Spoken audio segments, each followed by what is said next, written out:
একটা কথা মনে রাখবেন যে এই যে আজকে আপনারা জুমার দিন জুমার সালাত পড়ার জন্য আসলেন, আমি খুব অবাক হলাম এবং হতবাক হলাম। কেন? আমি যখন খুতবা দেওয়ার জন্য মিম্বরে দাঁড়ালাম, মিম্বরে বসলাম, তখন দেখলাম যে অধিকাংশ মানুষ আসে নাই। অল্প কিছু মানুষ বসে রয়েছে আর অধিকাংশ মানুষ কি আসে নাই। তারা আসবে কোথায়? কখন?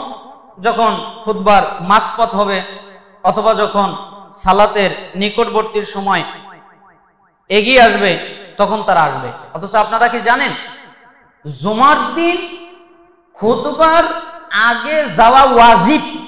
জুমার দিন খুতবার আগে যাওয়া কি ওয়াজিব, যেতে হয়। জুমার খুতবা শোনা ওয়াজিব, জুমার খুতবা শুনতে হয়। এমনকি জুমার খুতবার সময় কেউ যদি বলে তুই নরস কে, কেউ যদি বাক্স নাড়াচাড়া করে, কেউ যদি কাপড় নাড়াচাড়া করে, কেউ যদি ওই যে দান তোলে, টাকা তোলে, তাহলে তার জুমা পুরোটাই বাতিল। কিসের সময়? খুতবার সময়। একজন সাহাবী হালকা একটু কথা বললেন, তিনি খালি বললেন বসো, হট্টগোল করো না, বসো। তার একজন সাহাবী খালি এমনি করলেন, আঙ্গুল দিয়ে ইশারা করলেন, আর কিছু বললেন না। পরে যখন দুজন বের হয়ে যাওয়া শুরু করে দিল, তখন একজন আরেকজনকে বললেন যে তুমি জুমা হয়নি, জোহর পড়ো। তিনি বললেন কেন? তুমি তো কথা বলেছো, তাই তোমার জুমা হয়নি, এখন তুমি জোহর পড়ো, তোমার জুমা বাতিল হয়ে গেছে। এই সম্পর্কিত অসংখ্য হাদিস রয়েছে, অনেক হাদিস রয়েছে। আত-তারগিব ওয়া তারহিব নামক কিতাবের মধ্যে জুমার সালাত ওয়াজিব মর্মে যে অধ্যায় রয়েছে, ওই অধ্যায় এবং জুমার খুতবার সময় হট্টগোল সরগোল করা নিষিদ্ধ অধ্যায়ের মধ্যে একাধিক হাদিস রয়েছে। আপনারা অনেকগুলো রয়েছে, সময়ের স্বল্পতা আমি উল্লেখ করতে পারছি না, দেখে নিতে পারেন, মোবাইলের মধ্যে অ্যাপসের মধ্যে পাওয়া যায়। তাহলে জুমার দিন রাসূল সাল্লাল্লাহু আলাইহি সাল্লাম বলেন, মিশকাতের 1384 নম্বর হাদিস যে, এবং 1388 নম্বর হাদিস, দুটি হাদিস পরপর এসেছে। রাসূল সাল্লাল্লাহু আলাইহি সাল্লাম বলেন, যেই ব্যক্তি জুমার দিন প্রথমে মসজিদে প্রবেশ করে, তার না ফেরেশতারা প্রথমে ওই দরজায় দাঁড়িয়ে থাকে, এরপরে যখন এক ব্যক্তি প্রবেশ করে তখন তার নাম লেখা হয়, এরপরে আবার যখন আরেক ব্যক্তি প্রবেশ করে তখন তার নাম লেখা হয়। আর ইমাম যখন খুতবা দেওয়া শুরু করে তখন ফেরেশতারা তাদের দপ্তর গুটিয়ে ফেলে এবং তারা ইমামের খুতবা শোনার জন্য বসে যায়। এখন বলেন তো ফেরেশতারা কি করতেছে? খুতবা শুনতেছে, মনোযোগের সাথে খুতবা শ্রবণ করতেছে। তার মানে আপনি এখন আসবেন আর আপনার জন্য নেকি লিখবে, এই ফেরেশতা নাই। কেন? সে খুতবা শুনতেছে। এই জন্য খুতবার আগে আসতে হবে নেকি পেতে চাইলে। আর যারা খুতবার পরে আসবে তারা কোনো নেকি পাবে না, তারা নেকি থেকে বঞ্চিত হবে, কোনো নেকি তাদের জন্য নাই।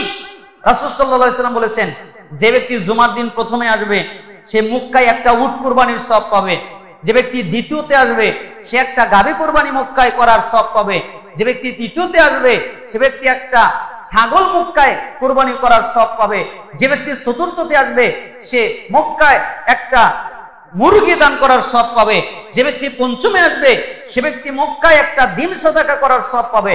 আবার বুখারীর 881 নম্বর হাদিসে এসেছে, রাসূল সাল্লাল্লাহু আলাইহি ওয়াসাল্লাম বলেছেন, যে ব্যক্তি প্রথমে সকাল সকাল মসজিদে প্রবেশ করবে, সকাল সকাল, এখানে কিন্তু বলা হয় না যে ব্যক্তি প্রথমে ঢুকবে, বলা হয়েছে যেই ব্যক্তি সকাল সকাল প্রথম ঘন্টায় ঢুকবে। প্রথমে যে ঢুকবে এই কথা নয়, যেই ব্যক্তি প্রথম ঘন্টায় ঢুকবে। প্রথম ঘন্টা মানে ফজর থেকে নিয়ে এই জুমার খুতবাকে 5 ভাগে ভাগ করলে প্রথম যেই ঘন্টার যতটুকু সময় আছে ওই ঘন্টা, তাহলে সে গাভী পাবে। দ্বিতীয় ঘন্টায় যে যাবে, প্রথম ঘন্টায় উট, দ্বিতীয় ঘন্টায় গাভী, তৃতীয় ঘন্টায় বকরি, চতুর্থ ঘন্টায় মুরগি, পঞ্চম ঘন্টায় ডিম, আর ষষ্ঠ ঘন্টায় যারা যাবে সালাফরা মজা করে বলেছেন ওরা পাবে ঘোড়ার ডিম। ঘোড়ার ডিম মানে ঘোড়ার ডিম তো দুনিয়ায় নাই, এজন্য ওদের নেকিও নাই। এজন্য আপনাকে প্রথমে ঢুকতে হবে, আপনাকে আগে আসতে হবে। কেন আপনি পিছনে পড়লেন? মিশকাতের 91 নম্বর হাদিস, রাসূল সাল্লাল্লাহু আলাইহি ওয়াসাল্লাম বলেছেন, যেই ব্যক্তি জুমার দিনে জুমার মসজিদে আসতে পিছনে পড়ে যাবে, ওই ব্যক্তি জান্নাতে যেতে পিছনে পড়ে যাবে। কেন? জান্নাতে যেই ব্যক্তি আগে যেতে চায় সে যেন জুমার দিন আগে গিয়ে আগের কাতারে বসে, আর যে ব্যক্তি জুমার দিন আগে যেতে পারবে না, পিছনে যাবে, ওই ব্যক্তি জান্নাতেও পিছনে যাবে। আবার আপনি পিছনে আসবেন, ঘাড় ডিঙ্গিয়ে ডিঙ্গিয়ে আগে বসবেন, এটাও উচিত নয়। কেন? পিছনে আসলেন পিছনেই বসবেন।